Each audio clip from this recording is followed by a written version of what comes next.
ولكنه سبقك بيوم، وأريد أن أتحدث عنك أنت أيها الشهر.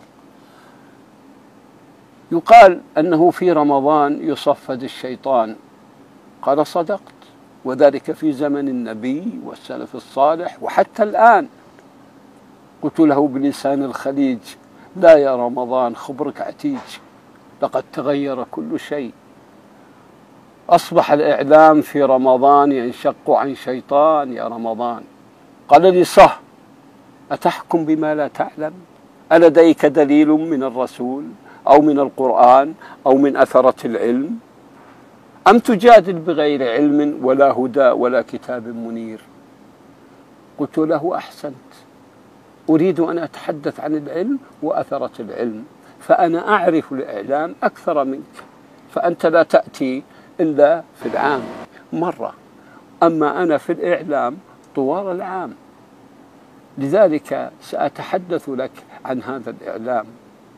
يا رمضان، الإعلام فيك أودية وأندية ولبس أردية، وفيه للدراما سوق فظيع، يباع فيه كل شيء، الدين والأخلاق والشرف الرفيع، والناس فيه مرج، فهذا قادم ليشتري وهذا قاعد لكي يبيع.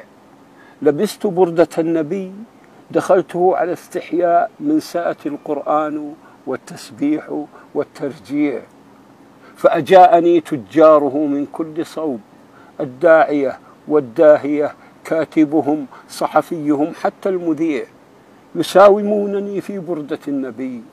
أقسمت أني عابر متأمل، لا أشتري في السوق أو أبيع، وبردتي التزمتها ليوم الحر والصقيع.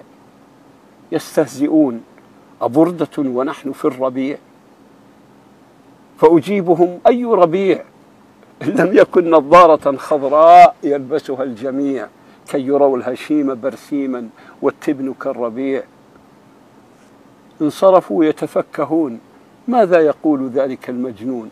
أبردة للحر والصقيع؟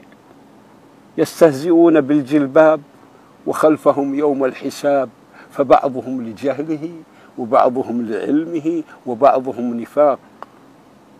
إن تبلغ التراق هل يرجعوا وراءهم ويقرأوا في قلم البراق؟ الريح إن لم نرها نقرأها في كل نافذة، في كل باب نقرأها في أوهن الأوراق. فأين يذهبون